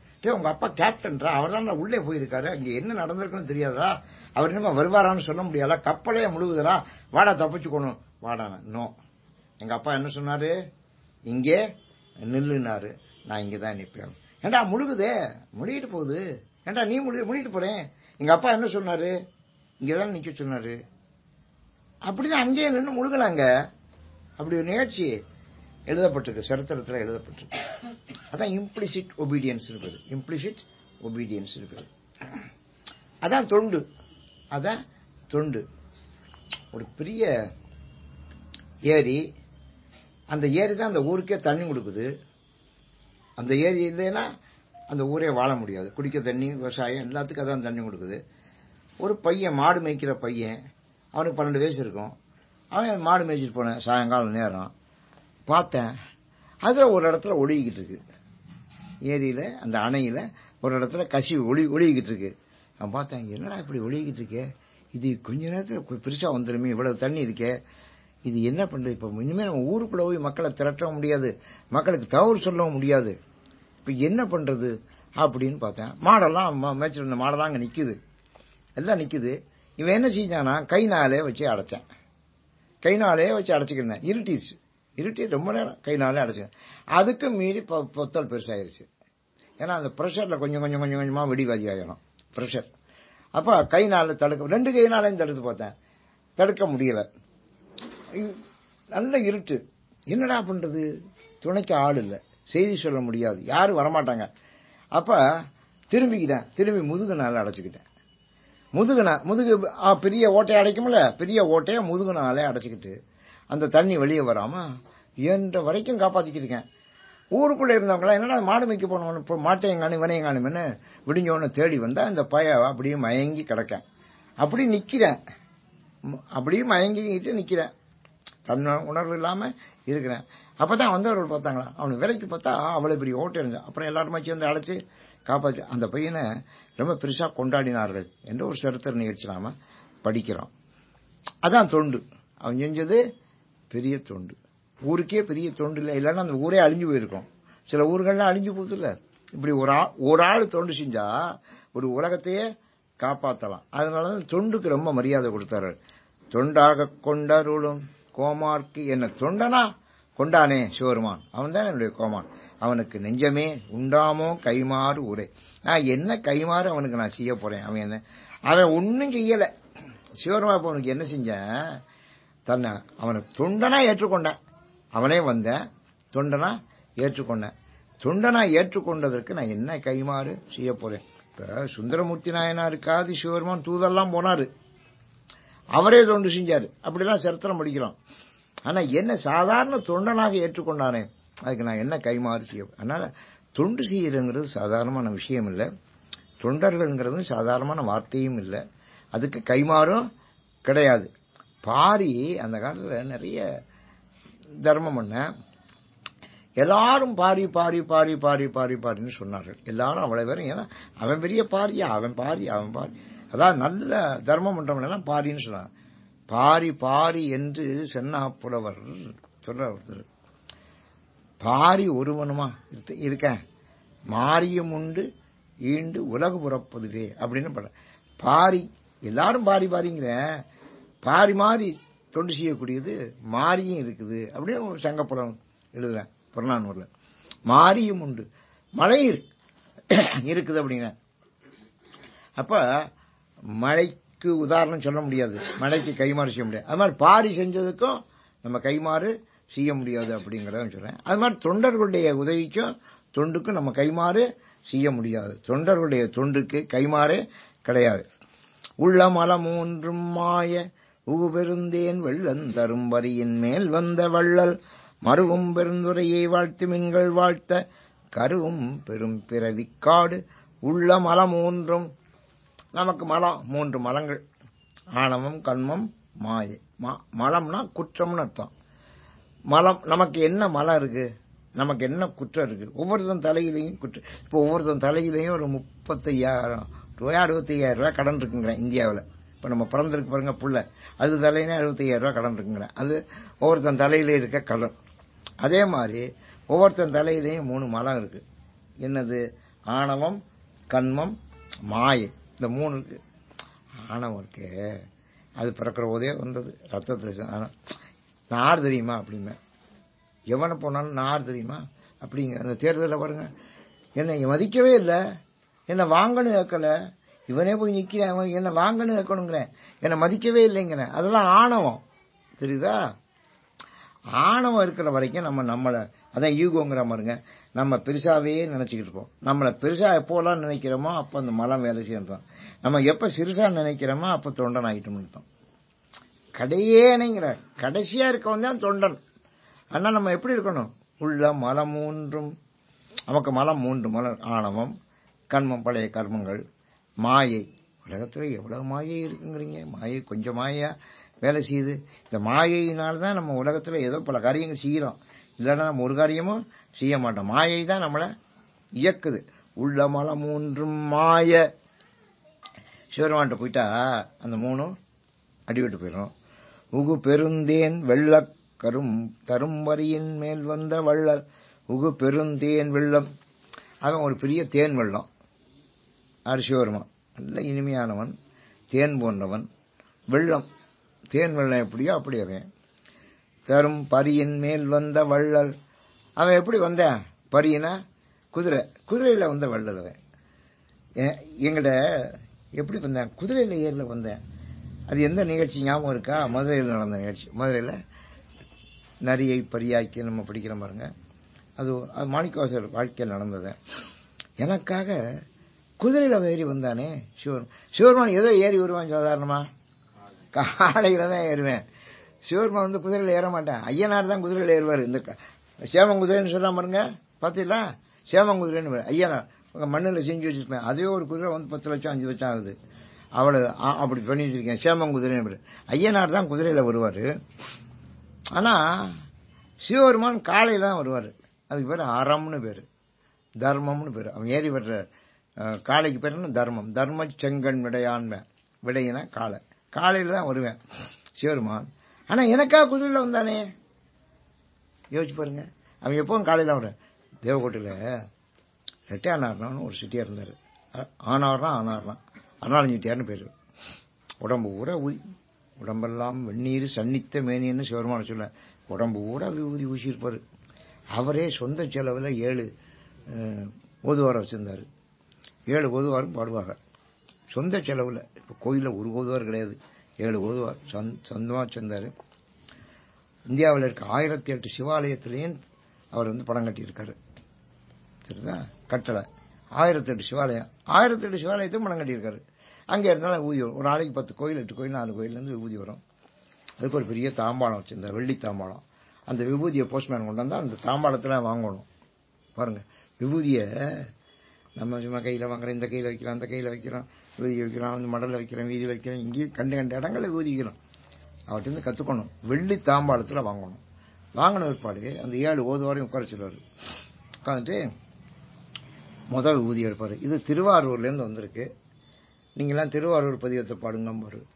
அவ்வளவு பேரும் திருவாரூர் பதிகத்தை பூரா பாடுவா. திருவாரூருக்கு எவ்வளவு பதிகம் இருக்கு, தேவாரம் பூரா பாடுவா. அவ்வளவு பேர் மாத்தி மாத்தி தேவாரம் பதிவார். அப்புறம் விபூதி எடுத்து பூசுவார், உடம்பு பூரா பூசுவார். உடம்பெல்லாம் வெந்நீர் சன்னித்த மேனின்னு தேவாரம். உடம்பு பூரா சிவபெருமான் விபூதி பூசியிருப்பாராம். விபூதி காப்பதுக்கு தானே ஏற்ற சிவபெருமானுக்கு. சிவலிங்கத்துக்கு விபூதி காப்பு இருக்கே, ஏன் என்ன காரணம்? அவன் உடம்பு பூரா விபூதியை தான் பூசியிருப்பேன். அப்படி விபூதியை பூசி இப்ப நம்ம பவுடர் போட்டு பூசிக்கிறோம். சில பேர் பவுடரே விபூதியா பூசிக்கிறேன். நான் அப்படியே அடையும் பார்த்திருக்கேன். விபூதியை காணும்னா பவுடர் எடுத்து பூசிக்கிறேன். என்னடா எல்லாம் ஒண்ணுதான் அப்படிங்கிற, இதுவும் வெள்ளையத்தான் இருக்கு அதுவும் வெள்ளையத்தான் இருக்கு, அதனால என்ன அப்படிங்கிற, அதனால ஒண்ணு வித்தியாசம் கிடையாது அப்படிங்கிற. அதனால வெந்நீர் சன்னித்த மீன் அப்படி விபூதி அள்ளி பூசிக்குவாராம் அவரு. தெரிஞ்சுக்கிட்டு இந்த பாட்டெல்லாம் காப்பாராம். அவங்க பாட பாட அந்த பதிகத்தை பாட பாட உடம்பு பூரா விபூதி பூசுவாராம். உடம்பு பூரா போன பதிகத்தை நம்ம பிடிச்சோம்ல, வெந்நீர் காப்பிட்டான் அப்படின்னு பிடிச்சோம்ல, அப்படி உடம்பு பூரா பூசிக்கு வரான் இந்த பாட்டு. அப்புறம் அடுப்பாராம். இது திருவண்ணாமலை இருந்து வந்திருக்கு இந்த விபூதி படம். திருவண்ணாமலை பதிகத்தை பிடிப்பாராம், பூசுவாராம். அந்த விபூதியை பூரா பூசிட்டு வராங்க. அந்த புறம் அவ்வளவு பெரிய பக்தர் நம்ம சிட்டியாரு. திருவாடான தொண்டு அவங்க திருப்பணி திருவாடான அந்த காலத்துல 7 லட்சம் ரூபாய் பண்ணியிருக்கா. அந்த காலத்துல 100 வருஷத்துக்கு முன்னால. அவரு அந்த காலத்துல கார் எல்லாம் கிடையாது, சைக்கிள் கிடையாது, மோட்டார் சைக்கிள் கிடையாது, எந்த வாகனம் கிடையாது. வண்டி எல்லாம் போகணும், ஒத்த மாட்டு வண்டியா இல்ல ரெட்ட மாட்டு வண்டி இதெல்லாம் போகணும். எங்க அப்பச்சி எல்லாம் ஒத்த மாட்டு வண்டி தான் வச்சிருந்தாங்க. ஒத்த மாட்டு வண்டி இல்லைன்னா ரெட்ட மாட்டு வண்டி இதான் வச்சிருந்தா. எல்லா பணக்கார வீட்லயும் இருக்கும், வசதியான வீட்டுல எல்லாம் வண்டி இருக்கும். இவரு வண்டி வச்சுக்க மாட்டேன். நான் வண்டி வச்சுக்கிறேன். நீங்க இவ்வளவு பெரிய பணக்கார வண்டி இல்லாம இருக்கலாம். சிவபெருமான் ஏறுறது காளமாடு. அதுல நான் காளமாட்டை பூட்டி நான் ஏறி போலாமா அப்படின்னு கடைசி வரைக்கும் காளமாட்டு வண்டி வச்சுக்கவே இல்லை அவரு. எதுக்கு சொல்றேன்னா, அதான் அந்த சிவ தொண்டர்கள்னு பேரு. அவங்க அவர் அப்படிக்கற்ற தொண்டர்கள். அப்படி ஒரு தொண்டர் அவரு இருந்தாரு. ஆனா எனக்காக அந்த காளமாட்டை விட்டுவிட்டு மாணிக்கவாசகர் சொல்றாரு, எனக்காக காளமாட்டை விட்டுட்டு அவன் குதிரையில ஏறி வந்தான் ஐயா. இங்க சில பேரு அந்த வாகனத்தை விட்டு மாத்தி எதாட மாட்டான் தெரியுதா. அவன் வாகனத்தை அவன் தான் ஓட்டணும். கொஞ்சம் சார் என் வண்டி சார் கார் இது நான் இதுவரை யாருக்கும் கொடுத்ததில்ல. அவன் காரை அவன் தான் ஓட்டுவான், மோட்டர் சைக்கிள் அவன் தான் ஓட்டுவேன். இன்னொருத்தருக்கு கொடுக்க மாட்டேன். அதெல்லாம் முடியாது சார், நான் கொடுக்க மாட்டேன், எதாக இருந்தாலும் கொடுக்க மாட்டேன் அப்படின்னு கொடுக்க மாட்டேன். சில பேர் எதை வேணா இந்த இருக்கிற வண்டி எல்லாம் 5 நம்ம விட்டு வண்டி எதை வேணா போயாம அப்படி ஒரு கேஸ், இப்படி ஒரு கேஸ். சிவபெருமான் காளையை தவிர வேற எதுலையும் ஏற மாட்டார். கதையில பாருங்க, சிவபெருமான் எங்க வந்தாலும் காலையில ரிஷப வாகனத்தில் வந்தார், அப்படித்தான் வரும் கதை புராணம். அதான் அவருடைய வாகனம், ரிஷப வாகனம். திருவண்ணாமலையில ரிஷப வாகனம் பண்ணி வச்சிருக்கா ஏகேசிச்சு வீடு கோட்டை வரார். 4ஆம் திருநாள் அன்னைக்கு வரும். செத்த பெரிய ரிஷப வாகனம் தெரியுமா, அதெல்லாம் பார்க்கணும் நீங்க. அந்த அதை ஏத்துறதுக்கு, அந்த ரிஷப வாகனத்துல சாமியை ஏத்துறதுக்கு, அம்பாளை ஏத்துறதுக்கு அதை தோல்ல பெரிய வாரை போட்டு தூக்கிட்டு போவாங்க. இந்த பக்கம் 50 பேர், அந்த பக்கம் 50 பேர் தூக்கி மேல ஏத்த முடியாம அதுல ஆயிரக்கணக்கான ஜனங்கள் உட்கார்ந்துக்கிட்டு நின்றுக்கிட்டு அந்த காட்சியை பார்க்கற. அரோகரா அரோகரா அண்ணாமலைக்கு அரோகரா, அண்ணாமலைக்கு அரோகரா, அண்ணாமலைக்கு அரோகரா, அண்ணாமலைக்கு கத்துற கத்து வானத்துக்கு எட்டும். அது அப்படி கத்த இவங்களுக்கு ஒரு ருஷா வந்து அப்படி ஏறி கொண்டு அப்படி ஏற்றிடுவேன். நீங்களாம் பார்த்திருப்பிய, பரம்பரை பார்த்திருப்பிய. அப்படி கொண்டு டக்குன்னு உட்காரும் அந்த சாமி. அந்த உட்கார பார்த்தா சத்தமே இருக்கும், டக்குன்னு உட்காரும், சரியா உட்காரும். அது உட்கார்ந்த ஏற்பாடு பார்த்தா அந்த ஜனங்களுடைய சந்தோஷம் இருக்கு. ரிஷப வாகனத்துல உட்கார்றதுக்கு இந்த பாடு. ரிஷபம்னா என்ன, எவ்வளவு பெரிய வண்டி வாகனங்கிறீங்க. அவங்க ஏகேசிச்சு விட அந்த குடும்பம் தான் செஞ்சிருக்காங்க. அது ஒரு பெரிய வாகனம், வெள்ளி வாகனம். அப்படி ஒரு சமமான வாகனத்தை நம்ம பார்க்க முடியாது எங்கேயும். இப்படி ரிஷப வாகனம் அதில் தான் வருவேன் சிவருமான். ஆனா எனக்காக எதிர வந்தேன், ரிஷப வாகனத்துல வர்றவன் எனக்காக வந்தேன். எதுல, குதிரை வாகனத்துல வந்தானே. குதிரையில ஏறி வந்தான மதுரையில நீ போ ஆவணி மூலம் நான் குதிரையெல்லாம் வந்துடும் அப்படின்னு சொன்னார்ல. வரல, இவனை பிடிச்ச கொண்ட வைகாத்துல வச்சு அடிக்கிறாங்க, உதைக்கிறாங்க, சுடுமண்ணை ஏத்துறேன். அது சுடுது, கீழையும் சுடுது, மேலையும் சுடுது, கஷ்டப்படுறாரு. அப்பதான் சிவபெருமான் அப்படி வந்துடுறாரு. அவர் எப்படி வர்ற, குதிரையில வர்ற. அந்த வந்துருச்சு குதிரைங்கிறேன். அவ்வளவுதான், பிரமாதமான குதிரையெல்லாம் வருது. ஏன் எந்த குதிரை அம்மட்டும் நிறைய எல்லாம் குதிரையா மாத்திட்டு வந்துட்டு அவரு. இதான் மாயம். மனுஷன் தான் மாயம் பண்ண நம்ம படிக்கிறோம். சிவபெருமானே மாயம் தான். ஏன்னா சிவபெருமானுடைய ஒரு சக்தி தான் மாயாசக்தி. சிவபெருமானுடைய ஒரு சக்தி தான் மாயாசக்தி. அப்படி தன்னுடைய மாயாசக்தியினால காட்டில் இருக்க நிறைய எல்லாம் பரியாக்கி வந்துட்டாரு. அதுல ஒரு பெரிய பரி, அருமையான பரி, அதுல உட்காந்துட்டு வர்றாரு. அவரை பார்த்தாலே தலைவன் தெரியுது. யாருன்னு கேட்கிறேன். சிவர் அந்த பாண்டிய மன்னங்க யாரு, அரிமர்த்தன பாண்டியன் யாரு, இந்த குதிரைகளுக்கு தலைவன். வந்திருக்கிற குதிரைகள் இதுக்கெல்லாம் அவன் தான் சேனைக்கு தலைவன். குதிரையே காணும்னு கத்திக்கிட்டு கிடந்தானே. வந்துருச்சு குதிரை, ஆயிரக்கணக்கான குதிரை அணி அணியா வந்துச்சு. அவனு காட்டில இருக்கிற நரியெல்லாம் முடிச்சு சிவருமன் எல்லாத்தையும் பரியாக்கி கொண்டாந்து நிறுத்திட்டாரு. அதுல ஒரு பரியில் அவருக்கு வந்து, அதுவும் மாய குதிரை. மாய குதிரையில எனக்காக வந்தாரே. யோசிச்சு பாருங்க நீங்க. நமக்காக பகவான் வரணுங்க. நம்ம பக்தி உண்மையான பக்தியா இருந்தா நமக்காக பகவான் வருவாரு. என் வாழ்க்கையில் அது மாதிரி பல நிகழ்ச்சிகள் நடந்திருக்கு. வருவாரு, அதுல சந்தேகம் கிடையாது. நாம அதை நம்பணும். அப்ப வந்தவர் பகவான் தான் அப்படின்னு நமக்கு நம்பிக்கை ஏற்படணும். அதெல்லாம் சாதாரணமா ஏற்படாது, தெரியுதா? அதெல்லாம் சாதாரணமா ஏற்படாது. ஆனா சிவபெருமான் தான் வந்திருக்காரு குதிரையிலேன்னு இவருக்கு தெரியுது, மாணிக்காவுக்கு தெரியுது, ராஜாவுக்கு தெரியலையே. ஏன் யோசிச்சு பாருங்க. ராஜா மந்திரி பிரதான இருக்கேன், எவனுக்காவது சந்தேகம் வரலாம்ல, இவன் யாருங்களே, அவன் தான் குதிரைப்படைக்கு தலைவன் இவர் சொல்றாரு. ஆனா அவருக்கு தெரியுது அவன் தான் சிவபெருமான். ஏன்? எனக்காக வந்திருக்கானே. தெரியுதா? பெரிய இதெல்லாம் வாழ்க்கையில நடந்ததை எழுதுறாரு, சும்மா பொய்ய எழுதல. எப்படி எழுதுற பாருங்க. வள்ளல் மருவும் பெருந்துரையை வாழ்த்துமிங்கள், வெள்ளம் தரும் பரியின் மேல் வந்த வள்ளல். அவன் ஆனந்த வள்ளல், அவன் தேன் வெள்ளம், அவன் ஒரு பரியின் மேல வந்த குதிரை மேல வள்ளல். மருவும் பெருந்துரையை வாழ்த்துமின்கள் வாழ்த்த. நீங்க அவன் எங்க இருக்கான் அப்படின்னு கேட்கலாம். அவன் பெருந்துறையில் இருக்கான். இது பெரிய வேடிக்கை என்னன்னா, பெருந்துரைங்கிறது இதுக்கு முன்னால பாடப்படவும் இல்லை, இதுக்கு பின்னால பாடப்படவும் இல்லை. இதுக்கு முன்னால சிறப்பும் இல்லை, பின்னால சிறப்பும் இல்லை. இப்ப காரைக்குடி எடுத்துங்க. காரைக்குடிக்கு அளப்பட்டியார்னாலும் சிறப்பு, அளப்பட்டியாருக்கு முன்னால சிறப்பு கிடையாது. அளப்பட்டியாருக்கு பின்னால சிறப்பு இருக்கா? இல்ல இல்ல. அளப்பட்டியார் மாதிரி செஞ்ச வேணா இருக்கான இங்க? அந்த இடத்துக்கு யாராவது வர முடிஞ்சதா? இல்லையே. அவரோட சம்பாதிச்சவனா இருக்கேன். இப்ப தெரியுதா? சாதாரண ஆள் தான், கோடிக்கணக்கான ரூபா வச்சிருக்கேன். சாதாரண ஆளு கோடிக்கணக்கா வச்சிருக்கேன், உங்களுக்கு எல்லாம் தெரியாது. தெரியுதா? ஆனா அந்த இடத்துக்கு வர முடிஞ்சதா? வர முடியல இல்ல. அதான் முன்னாலேயும் பின்னாலேயும். அது மாதிரிதான் இவனுடைய வாழ்க்கைய. சிவபெருமான் குதிரையில ஏறி வந்தாரு. அதுக்கு முன்னால வந்தாரா? வரல குதிரை. அதுக்கு பின்னாலேயாவது குதிரையில வந்தாரா? அன்னைக்கு அந்த ஒரு நாள் குதிரையில வந்ததுக்குத்தான் நம்ம குதிரை வாகனத்துல வர ஏற்றிட்டு வரஞ்சு சமயத்துல சாமியா. இல்லன்னா ஒரு குதிரை வாகனம் கிடையாது, ரிஷப வாகனத்துல வரணும். ஒரு நாள் குதிரை வந்த யாருக்கா வந்தாரு? எனக்காத்தான் வந்தார். அவன் யாரு? திருப்பரந்துறையில இருக்கிறவன், திருப்பரந்துறையில இருக்கக்கூடியவன். அவன் வாழ்த்த, அவன் பெருந்துறையை வாழ்த்து மீன்கள். நீங்க பெருந்துறைக்கு போங்க, அதுதான் ஆவுடையார்களுக்கு போச்சு ஒரு அடிக்கடி. போங்க, வாழ்த்து மீன்கள், அங்க போய் வாழ்த்துங்க. வாழ்த்த கருவும் பெரும் பிறவி காடு. இதான் பலம். கருவும் பெரும் பிறவி காடு. பெரும் பிறவி காடு. நம்ம பிறவி இருக்கே, அது ஒரு பெரிய காடு. தெரியுதா? இந்த காரைக்குடியே பெரிய காடு தான். அது தெரிஞ்சுங்க. காரைக்குடி காடுன்னு சொன்னா யாரும் நம்ப மாட்டேன். காரைக்குடி காடு பெரிய காடு. நான் அந்த காட்டு வழியே வந்திருக்கேன்.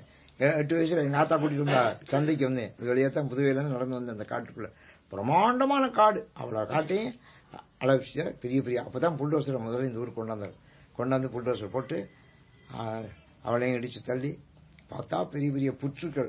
இந்த புற்றையெல்லாம் உடைச்சு அதுல இருந்து கிளம்பின பாம்பு ஊருக்குள்ள ஒரு வந்துருச்சு. அவே அளவிட்டு எடுத்துட்டேன். இவர் அங்க இருக்க புற்றையெல்லாம் உடைக்கிறாரு, அது கூட காரைக்குடிக்குள்ள வந்துருச்சு. பாம்பு, அவ்வளவு பாம்பு. எல்லாத்தையும் இடிச்சு தள்ளி அவர்தான் இந்த காடு கெடுத்து நாடாக்கி. காடு கெடுத்து காட்டை கெடுத்தாத்தான் நாடாக்கலாம். குளந்தொட்டு வளம்பெருக்கி பட்டினப்பால. குளந்தொட்டு வளம்பெருக்கி. குளத்தை அமைச்சாத்தான் வளம் உண்டாக்கும். குளம் இல்லைன்னா வளம் கிடையாது. இப்ப என்ன செஞ்சா, குளத்தையெல்லாம் பிளாட் ஆக்கி அந்த பிளாட் மழை பெஞ்சா மிதக்குது. அவன் கத்துறேன். தெரியுதா? இவன் தான் கம்மாய்க்குள்ள வீடு கட்டுறேன், இவன் தான் அதுக்குள்ள வசிக்கிறேன். மழை பெஞ்சா தண்ணி எங்க வரும்? கம்மாய்க்குள்ளான்னு வரும். கம்மாய் கட்டியிருந்து கம்மாயெல்லாம் வீடு கட்டியிருக்கேன், அங்க வந்து நிக்குது. கத்துறேன், சர்க்கார் சரியில்லை, சர்க்கார் சரி. இவன் என்ன பண்ண, சர்க்கார் என்ன பண்ணதுக்கு? இவன் போய் அதை வாங்கி உட்காந்துக்கிட்டு இருக்கேன். அதனால இந்த காடு வெள்ளம் அப்படித்தான். காடு மாதிரி தான் வெள்ளமும் அடிக்கிறது கஷ்டம். காடு வெள்ளம். நம்ம பிறவி இருக்கு பாருங்க, அது மாதிரி பெரிய காடு. பிறவிங்கிறது பெரும் பிறவி காடு. இந்த பிறந்து பிறந்து பிறந்து பிறந்து எத்தனை தடவை தான் நம்ம பிறக்கிறது. இந்த ஆத்மா இருக்கே, உயிர் சாகும், ஆத்மா சாகாது. முந்தைய சொல்லியிருக்கேன். இத புடிச்சு புடிச்சு போடுறாரு யாரு? பிரம்மா. நம்மளை புடிச்சு புடிச்சு போடுறாரு. ஒரு தாய் வயிற்றுலயா போடுறாரு. ஒவ்வொரு தடவையும் ஒவ்வொரு தாய் வயிற்றுல போடுறாரு. தாய் வயிற்றுல போடுறாரோ, நம்ம ஆடா பிறக்கிறோமா, மாடா பிறக்கிறோமா, பன்னியா பிறக்கிறோமா, என்னமா பிறக்கிறோமா, ஏதோ ஒண்ணுக்குள்ள போடுறாரு. தாய் வயிற்றுல போட்டான்னு வச்சுக்கோங்க கௌரவமா. தாய் வயிற்றுல போட்டா பட்டினத்தார் சொல்றாரு, மாதாவும் உடல் செழித்தாள்ங்கிற. என்ன புடிச்சு புடிச்சு போட்டு அவ பெத்து போட்டு அவ உடல் செழிச்சு போனான். தாய் என்ன எத்தனை முறை தான் அவ பெத்து போடுவான். மாதாவும் உடல் செழித்தாள், வேதாவும் கை செழித்தான. வேதான பிரம்மா புடிச்சு புடிச்சு போடுறான் பாருங்க, அவனுக்கும் கை செழிச்சு போச்சான். வேதாவும் கை செழித்தான் அப்படின்னு பட்டினத்தார் போடுவார். அதனால இது பிறவிங்கிறது பெரிய காடுங்க. நம்ம இன்னும் தெரிஞ்சுக்கல. இந்த பிறவி காடு அழிக்கணும்னா சிவருமானுடைய திருவடியை நம்ம பூஜிக்கணும், அதை வணங்கணும், திருவடியை பார்க்கணும். அதுக்கு திருவாசகம் ஒரு பாதை. திருவாசகம் ஒரு பாதை. இந்த காடு இருக்க பெரிய காடு, பிறவிங்கிற காடு, இதை அழிக்கிறதுக்கு திருவாசகம் ஒரு பெரிய பாதை. கெடும் பிறவி காடு அப்படின்னு. கருவும் கெடும் பிறவி காடு. கருனா வேறு. இந்த காற்றினுடைய வேரே அழிஞ்சு வரும். இப்ப நீங்க வேலிக்கருவி அழிக்கிறதுனா மேல வெட்டினா அழியாது. என்ன செய்யணும்? கீழே வேரோட புடுங்கணும். வேரோட புடுங்கினாத்தான் அழிங்க. இந்த பைல்ஸ்னு ஒரு வியாதி இருக்கு, உடம்புல இருக்கு. பைல்ஸ்னு, பைல்ஸ், பிஸ்டுலா இதெல்லாம் இருக்கு. அதுவும் வேறு உள்ள போயிருக்கும், வெளியில புண்ணா இருக்கும். அதை ஆப்ரேட் பண்ணி உள்ள போய் அந்த வேர் எடுக்கணும். கிழங்கு இருக்கும், அப்படி அதை எடுக்கணும். எடுத்தாத்தான் அது ஏற்படாது, இல்லைன்னா திரும்பி உண்டாயிரும். நம்ம உடம்புலயே இது என்ன மண்ணா? உடம்பே மண்ணு தானே. இந்த மண்ணுல தானே அந்த வியாதியெல்லாம் உண்டாகுது. யோசிச்சு பாருங்க, மண்ணுல தானே உண்டாகும் வேறு. இந்த உடம்புலயே வேர் இருக்கே, கிழங்கு இருக்கே, அதை ஆப்ரேட் பண்ணி எடுப்பாரு. எனக்கு அந்த மாதிரி பிஸ்டுலா இருந்துச்சு. அதை டாக்டர் ரங்கபாஷன் ஆப்ரேட் பண்ணி எடுத்தாரு. எடுத்து எனக்கு காட்டினார். இவ்வளவு பெரிய கட்டி இருந்துச்சு வேர். அது போட்டு வச்சிருந்தாரு. அப்புறம் தான் அதை கிண்டிக்கு அனுப்பிச்சு வச்சாங்க. அப்புறம் டெஸ்ட் பண்ணி வச்சு அது ஒன்றும் பிரச்சனை இல்லைன்னு சொல்லி அப்பதான் எனக்கு சொன்னாரு, இனிமே உங்களுக்கு இந்த ஜென்மத்தில் இந்த வியாதி இல்லைன்னாரு. அவர் சொன்ன 50 வருஷம் ஆச்சு. அவர் சொன்ன அப்புறம் எனக்கு அந்த வியாதி அப்புறம் வரல. இல்லைன்னா அந்த அந்த கருவை எடுக்கலைன்னா, வேற எடுக்கலைன்னா திரும்பி திரும்பி உண்டாகிக்கிட்டே இருக்கும். நோயும் அப்படித்தான், அது மாதிரிதான் காடும் அப்படித்தான். இப்ப அவர் என்ன சொல்றாரு, அந்த திருப்பெருந்துறைக்கு போய் அவனை வாழ்த்துனா என்ன களம்? கெடும் பிறவி காடு. நம்ம பிறவிங்கிற காடு இருக்கே, அது அழிஞ்சு போங்கிறார். அந்த வேரோட அழிஞ்சு வரும், தூரோட அழிஞ்சு போங்கிறார். அதனாலதான் திருப்பெருந்துறைக்கு அவ்வளவு பெரிய மரியாதை. இந்த பாட்டு பூரா, இந்த பதிகம் 7 பாட்டும் திருப்பெருந்துறையுடைய சிறப்பு சொல்றது. முழுமையா இதனுடைய சிறப்பு திருப்பெருந்துறையின் சிறப்பு. நம்ம ஏற்கனவே பாடினதுலாம் பலவிதமான சிறப்புகள் சொல்லப்பட்டிருந்தன. இந்த பாட்டு, இந்த பதிகம் பூரா திருப்பெருந்துறையுடைய சிறப்பு. காட்டகத்து வேடன் சிவருமா இருக்கானே, காட்டுக்கு போனா வேடனா வர்றேன், காட்டுல வேடனா தானே வந்தேன். கடலில் வலைவாணன், கடல்ல வலையை வீசுறல பரதவனா தானே வந்தானங்க. அம்பாளை கல்யாணம் பண்ணிட்டேன் நாகப்பட்டினத்துல. கடலில் வலைவாணன், நாட்டில் பரிப்பாகன். நாட்டில் பார்த்தாவன் யாரவே பரிப்பாகன், குதிரை சேவகன், குதிரைப்பாகன். குதிரைக்கும் பாகன் தான், யானைக்கும் பாகன் தான், குதிரைக்கும் பாகன்கிற வார்த்தையை தான் உபயோகப்படுத்துறாரு. குதிரைக்கு வேற என்ன வார்த்தை சொல்லப்பட்டிருக்குங்கிறது எனக்கு கூட ஞாபகம் வரல. இப்ப யானைன்னா பாகன்னு சொல்றோம், ஆடுன்னா இடையன்னு சொல்றோம், ஆட்டு இடையன் அப்படி சொல்றோம். மாட்டுக்கும் கூட அப்படித்தான் சொல்றோம், மாட்டு இடையன் அப்படி சொல்றோம். குதிரைக்கு பாகன்னு சொல்றாரு. சில வார்த்தைகள் நம்ம சில புராணங்கள்ல இருந்து இதிகாசங்கள் தான் கண்டுபிடிக்கணும். காயின்டு வேர்டுன்னு சொல்றது. இப்ப குதிரை பாகன், பரிப்பாகன், இந்த வார்த்தையை இப்பதான் நான் கவனிக்கிறேன். இப்பதான் என் மனசுலேயே படுது, பரிப்பாகன். அதனால பரிக்கு பாகன் தான் சொல்லணும். யானைக்கு பாகன்கிற மாதிரி பரிக்கும் குதிரைக்கும் பாகன். இவன் எப்படி இருக்கான்? காட்டுக்கு போனா வேடனா வர்றேன், கடலுக்கு போனா வலைவாணனா வர்றேன், விலை வீசுற பரதவனா வர்றேன். நாட்டில் பரிப்பாகன், நாட்டுக்குள்ள வந்தா அவன் குதிரை சேவகனா குதிரைப்பாகனா வர்றேன். நம் வினையை வீட்டி அருளும் பெருந்துரையான். வந்து என்ன செய்யறேன்? அவனுடைய வருகையினுடைய நோக்கம் என்ன? காட்டிலையா இருந்தாலும், கடல்லையா இருந்தாலும், நாட்டிலையா இருந்தாலும் அவன் வர்ற நோக்கம் என்ன அப்படின்னா, வீட்டி நம் வினையை வீட்டி அருளும். நமக்கு வினை இருக்கு பாருங்க, நம்ம செஞ்ச வினை, முன் வினை, நல்வினை தீவினை, அதை அப்படியே அழிக்கணும். வினைய அப்படியே சரியா அழிக்கணும். அதாவது நல்வினை இருக்கப்படாது, தீவினை இருக்கப்படாது, 2 வினை இருக்கப்படாது, 2 சமம் ஆயிரும். வீட்டி அருளும் பெருந்துரையான், அந்த பெருந்துரையில இருக்காங்க. அங்கமல பாதம் மருளும் கடனெஞ்சே வாழ்த்து. அவனுடைய பாதத்தை நீ வாழ்த்து. எப்ப? அப்ப நம்முடைய மருள்னா மயக்கம், குழப்பம், மயக்கம். நமக்கு தான் எவ்வளவு குழப்பங்கிறீங்க, நமக்கு தான் எவ்வளவு மயக்கங்கிறீங்க. மனுஷனா இருக்கிறவனுக்கு ஏற்படுற மயக்கம், குழப்பம் இருக்க. நேற்று இருந்த யோசனை இன்னைக்கு இருக்க மாட்டேங்குது, இன்னைக்கு இருக்கிற ஐடியா நாளைக்கு இருக்க மாட்டேங்குது, நாளைக்கு இருக்கிற ஐடியா நாளைக்கு இருக்க மாட்டேங்குது. ஒவ்வொரு நாளும் ஒரு யோசனை, இது சரிதானா அது சரிதானா. இந்த ஷேர் மார்க்கெட்ல இருக்கவனை பார்த்தா தெரியும். ஷேர் மார்க்கெட் பண்றானே, இதுக்கு போடுவோமா அதுக்கு போடுவோமா அதுக்கு போடுவோமா இதுக்கு போடுவோமா, இது தேவையில்லை அது தேவையில்லை போட்டு குழப்பிப்படுவேன், தெரியுதா? முடிவு பண்ண முடியாது. ஏன்னா அவனுடைய நோக்கம் ஏறணும். உடனே இவன் விற்கணும், அந்த பணத்தை ஒரே நாளில் லட்சக்கணக்கா பெறட்டணும். அதானே ஷேர் மார்க்கெட்டுங்கிறது. ஆனா அது ஒரே நாளில் கீழே இறங்கிடும், சொல்ல முடியாது. அதான் மருளும் கெட நெஞ்சே வாழ்த்து.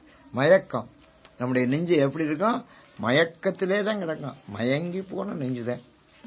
வாழ்ந்தார்கள் ஆவாரும். இப்ப நம்ம வீட்டுல ஒரு சமையல் பண்றதுக்கு இந்த காலிஃப்ளவர் பூ வாங்கி வந்து விட்டுருவேன், எனக்கு ரொம்ப பிடிக்கும். காலிஃப்ளவர் வை அப்படின்னு சொல்லுவேன்.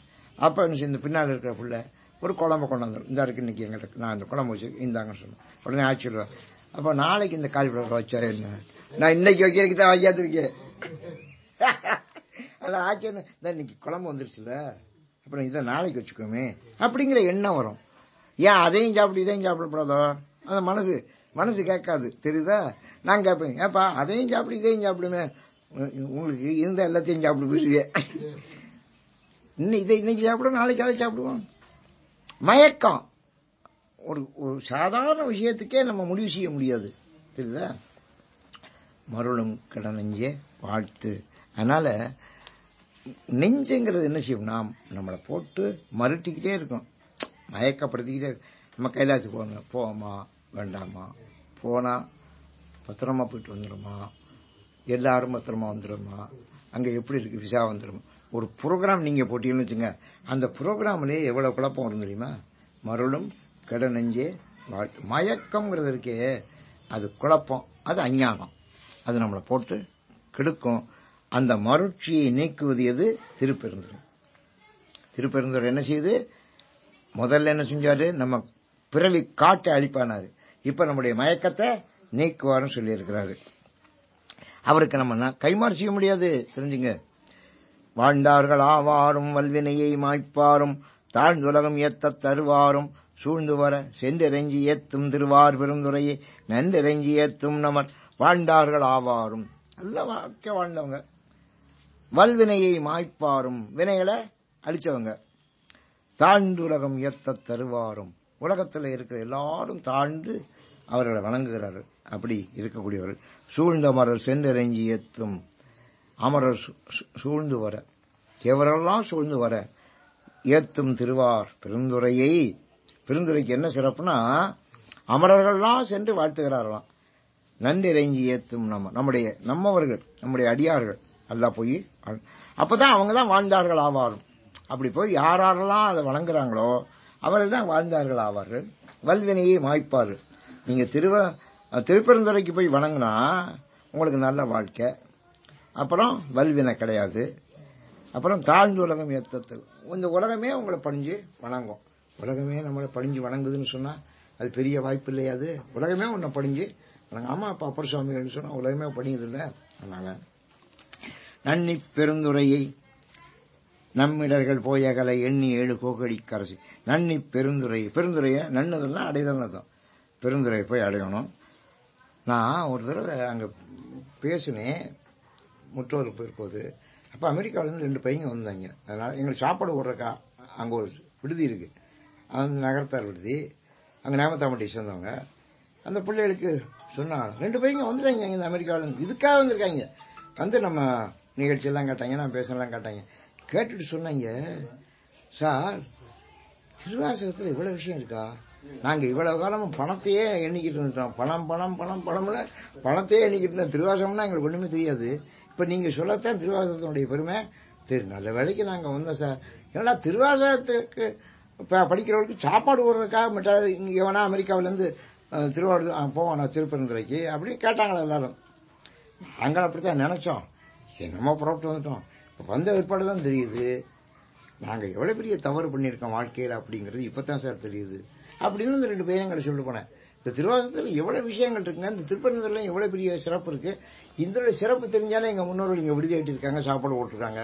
உங்களுக்கு சாப்பாடு ஓடுறோம்னா நாங்க எவ்வளவு பெரிய பெருமை சார், பாக்கியம் சார் அப்படின்னு அவன் சொன்னேன். அப்ப உணர்ந்தா முத்தியலா, நீங்க தர்மம் பண்ணலாம், நான் பண்ற தர்மத்தை உணரணும். சில பேர் சொல்லுவேன், சார் நான் 1000 ரூபாய் கொடுத்து வந்தேன் சாப்பாட்டுக்கு, இவன் போடுவானா சார் இந்த ஆளு?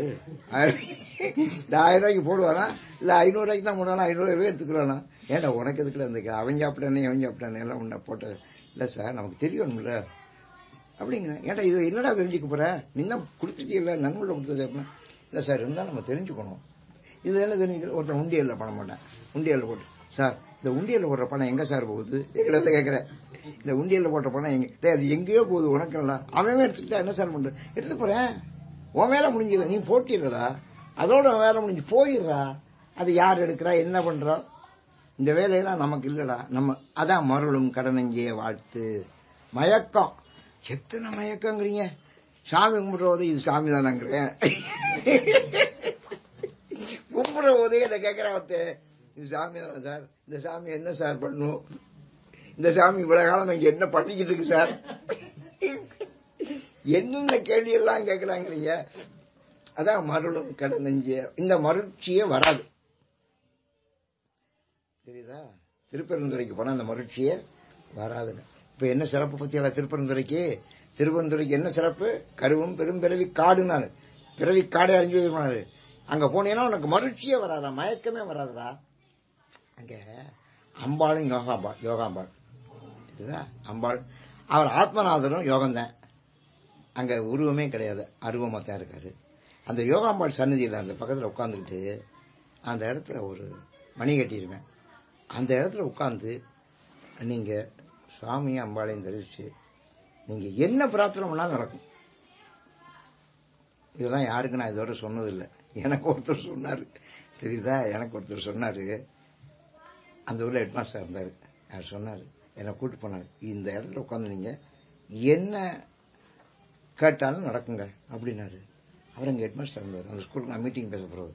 அப்புறம் சாமி தரிசனம் பண்ணிட்டு அங்கே உட்காந்து யோகாம்பாள் சன்னதியில் உட்காந்து யோகாம்பாள் இப்படி பார்த்தா அந்த சாமி அங்க குருந்த மரத்துக்கு இருக்கு, இந்த பக்கம் அந்த இடத்துல உட்காந்து நான் என்ன பிரார்த்தனை பண்ண தெரியுமா, நான் கைலாசத்துக்கு போயிட்டு வரணும். அப்பதான் இது 2004 நடக்குதுங்க, நான் கைலாசத்துக்கு அப்பதான் பிளான் பண்ணிக்கிட்டு இருக்கோம், புரோகிராம் இருந்துகிட்டு இருக்கு. அப்ப எனக்கு தேவை கைலாசம் தான், அவர் கைலாசநாதர் தானே. அதனால சாமி நான் வேற என்ன உங்கள்கிட்ட கேட்க போறேன், காசுதான் பணம் தான் அதுதான் இதுதான் நான் கேட்கறேன், அதெல்லாம் ஒண்ணு, நான் கைலாசத்துக்கு போகணும்னு நினைக்கிறேன், ஆட்சியை கூட்டிட்டு போகணுங்க.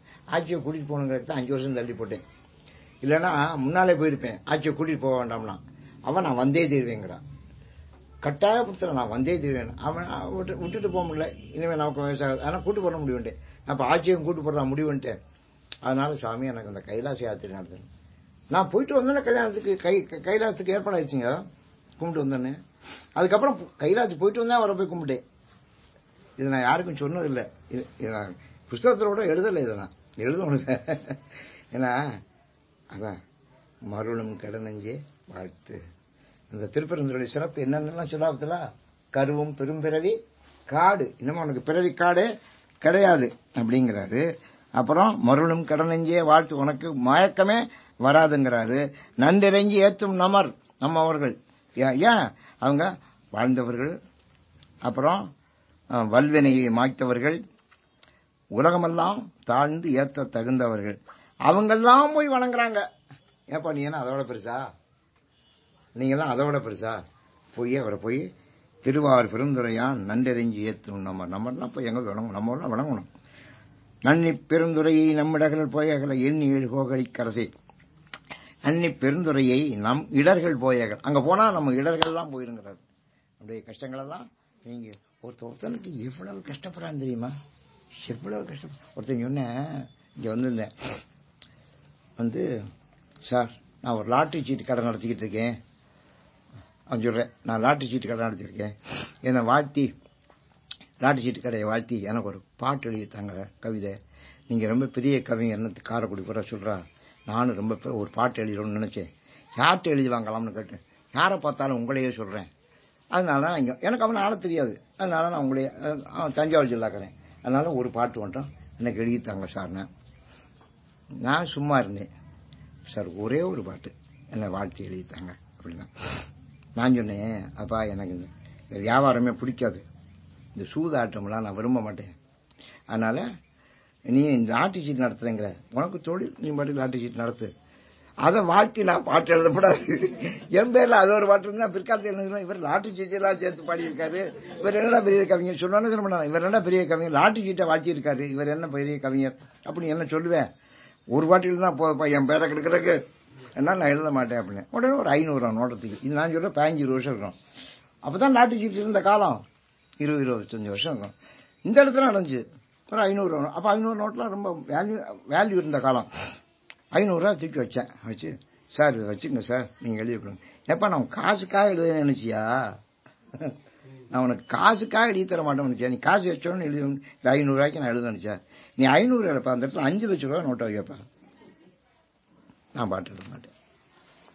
இப்படிதான் நீ 5 லட்சம் ரூபாய் தூக்கி வை, உன் நாட்டு சீட்டு பூரா கொண்டாந்து வை, நான் எழுத மாட்டேன். என் பேரால் ஒரு பாட்டு இருக்கப்படாது அப்படின்னு. ஏன் சார் அப்படின்னா, இல்லப்பா இதெல்லாம் வாழ்த்தப்படாதப்பா. எதை வாழ்த்தணும் எதை வாழ்த்தப்படாது தெரியுதா? திருப்பெருந்துறையை வாழ்த்தலாம், நாட்டு சீட்டை வாழ்த்தலாமா? வாழ்த்தப்படாதப்பா அதை அப்படின்னு சொன்னேன். அவன் சொன்ன, ஏப்பா நீ செய்யற தப்புன்னு நான் சொல்ல மாட்டேன், நீ பாட்டுக்கு ஏதோ வியாபாரத்துக்கு பண்ற, நீ பண்ணிக்க. ஆனா உனக்கு ஒரு ஐடியா மட்டும் சொல்றேன், உனக்கு நல்லா காசு வந்துருச்சுன்னா சம்பாதிச்சுன்னா அதோட தலைமொழியிடு. வேற எத்தனையோ 1000 தொழில் நல்லா சொல்லிட்டு இருக்கு, அதை செய்யப்போ அப்படின்னு. அவன் சொன்ன, சார் நான் ஏற்கனவே நல்ல தொழிலை செஞ்சுட்டு தான் இங்க வந்திருக்கேன் அப்படின்னு. என்னடா நல்ல தொழில் பண்ணிருக்கு? அவனுக்கு ஒரு 25 வயசு இருக்கும். நீ என்னடா ஏற்கனவே நல்ல தொழில் பண்ணான்? அவன் விவசாயி சார், பெறாவணி பக்கம் விவசாயி. அங்க பாருங்க சார், இவ்வளவோ விவசாயம் பண்ணு, அதெல்லாம் ஒன்றும் நடக்கலை. அது நடக்கலை. நெல் போட்டேன் நட்டம் வந்துச்சு, எள்ளு போட்டேன் நட்டம் வந்துச்சு, வாழைத்தோட்டு போட்டேன், கரும்பு போட்டேன், அம்புடு நட்டம் வந்துச்சு. என் தோட்டத்தை பிளாட்டு போட்டேன், லாபம் வந்துச்சு. தோட்டத்தை பிளாட்டு போட்டேன், லாபம் வந்துச்சு. அந்த லாபத்தை கொண்டாந்து நாட்டு சீட்டு வச்சேன். இது ரொம்ப அமோகமா நடக்கு சார், நாட்டு சீட்டு அமோகமா நடக்கு. நான் நல்ல தொழில்தான் பண்ணேன், நீங்க அதை பண்ண சொல்றீங்க, அது நல்லா நடக்கல. இதை கட்ட தொழிலுங்கிறேன், பாட மாட்டேங்கிறீங்க நீங்க. நான் இப்ப என்ன செய்யறேன்? நான் சொன்ன கேளு, நல்லா சம்பாதிச்சுட்டேன்னா வேற தொழிலுக்கு போ, இதை விட்டு நான் பாட மாட்டேன், போயிட்டு அப்படின்னு. அவங்க என்ன சார் இவ்வளவு மோசமா இருக்கிய இப்படி சொல்லிட்டு போனேன், எனக்கு கொடுத்த பட்டம். என்ன சார் இவ்வளவு மோசமா இருக்கிய அப்படின்னா, என்னடா அது, என்னடா மோசமா? என்ன சார் பணம்னா அவன் ஆளா பறக்கிற, உங்களுக்கு கொண்டாந்து டேபிள்ல வச்சு இப்படி பாடுங்க சார். ஒரு பாட்டு தான் சார் நான் கேட்டேன், ஒரு பாட்டுக்கு என்ன சார் இவ்வளவு பாடுபடுத்து அப்படின்னா, நீ அரை பாட்டு கூட பாட மாட்டேன், போயிட்டு வையா. அதனால நன்னி பெருந்துறையை நம் இடர்கள் போயகல, நமக்கு என்ன இடர்கள்லாம் இருக்கா அதெல்லாம் போயிடும். எண்ணி எழுகோகழி கரை, எந்திரிச்சு போங்க, அங்க போங்க, எண்ணி எழுங்கிறாரு. எழுதுனா அர்த்தம் எந்திரிங்கிறாரு. 70ன்னு ஏன் வேறு வச்சான் தெரியுமா? 60க்கு அப்புறம் 60 இருக்கே, 60 அதுவே கொஞ்சம் கஷ்டம். 60 கொண்டாட்டான். அப்புறம் ஏன் 70ன்னு கொஞ்சம் எழுந்து திருறா, ஏன்னா படுக்க போடுற வயசு 70 வயசுலாம் படுக்க போடுறது, அதனால 7ன்னு பேர் வச்சேன். 7 கோகழிக்கு அரசை பண்ணின் மொழியாளோடு உத்தரகோஷம் அங்கிய மண்ணி கடியாதிருந்தவனை காண். அங்க போனா யாருக்கா தெரியுமா? திருவுத்திரகோசம் மங்கையில மங்கையோட இருக்கேன், பார்வதியோட பரமசிவாங்க. அவன் எங்க இருக்கான் தெரியுமா? திருப்பெருந்துறையில இருக்கேன். அவன் எங்க இருக்கேன்? திருப்பெருந்துறையில இருக்கேன். நீ இவனை அம்பாளோட பார்க்கணும்னா எங்க பார்க்கணும்? உத்தரகோச மங்கையில தான். உத்தரகோச மங்கைன்னா அதுக்கு என்ன அர்த்தம்னா, அந்த மங்கைக்கு உத்தரம் கோஷம் அப்படின்னா மறையை சொன்ன உபதேசம் பண்ண மங்கைக்கு உபதேசம் பண்ண இடம். இப்ப நமக்கு உபதேசம் பண்றாரு இங்க இல்லையா? ஞான குருவா நம்முடைய மாணிக்கவாசருக்கு உபதேசம் பண்ணார்ல, அதனால அவரு அம்பாளோட இருக்கிற இடம் அது. அவன் இங்க இருக்க, அவனை போய் பார். உத்தரகோஷ மங்கை மண்ணி கடியாது இருந்தவனை காண், அதை விட்டு விலகாம இருந்தவன் அவன் இங்கே இருக்கேன், போய் பாரு. காணும் கர்ணங்கள் எல்லாம் பேர் இன்பவன பேணும் அடியார் பிறப்பகல, காணும் கர்ணங்கள் எல்லாம் பேர். என்னத்தை பார்த்தாலும் எல்லாம் இன்பம் இன்பம் இன்பம். சினிமா டிவியை பார்த்தா எல்லா சாமானையும் வாங்கணும் போல இருக்கு. டிவியில் அப்படி காட்டுறேன், அவ்வளவு சாமான் நம்ம வாங்கணும் போல இருக்கு, அவ்வளவு சாப்பாடு நம்ம காட்டுற சாப்பாடுலாம் சாப்பிடணும் போல இருக்கு. எல்லாம் காணும் பொருள் எல்லாம் பேர் இன்பம். நம்ம உலகத்துல காணுகிற காட்சியில் இருக்க அவ்வளவுமே கரணங்கள்லாம் காட்சிகள் எல்லாம் எப்படி இருக்குன்னா கருவிகள் தான். இன்பம் தான் பேர் இன்பம். பேணும் அடியார் பிறப்பகல நமக்கு அப்படியே காட்டுதா? அப்ப நாம என்ன செய்யறோம்? பிறப்ப விரும்புறோம்.